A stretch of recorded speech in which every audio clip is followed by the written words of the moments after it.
À quel moment est-ce qu'on passe d'un état non pathologique à un état potentiellement pathologique? Comment et pourquoi? Comment? Par le phénomène de la décompensation.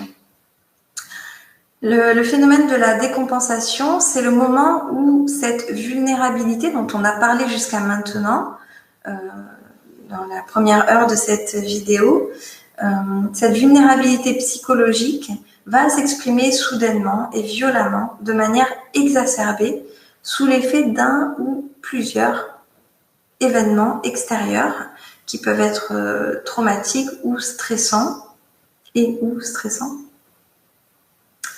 Donc, dans la décompensation, on retrouve une structure mentale fragile, okay, au départ, voire même on peut retrouver aussi une organisation de la personnalité qui peut être considérée comme limite ou borderline.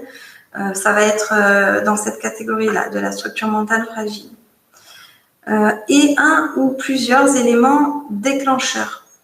Par exemple, l'adolescence, la période de l'adolescence peut être une période favorisante parce que c'est une période qui est source de beaucoup de chamboulements et de stress chez les enfants et chez les adolescents.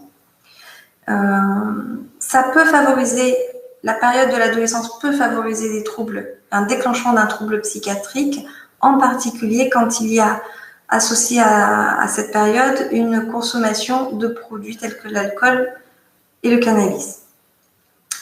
Il peut y avoir également un événement déclenchant bien particulier qui va être générateur de fort stress, une dispute avec un proche, la fugue du domicile, une agression physique, une agression sexuelle, des humiliations violentes, etc.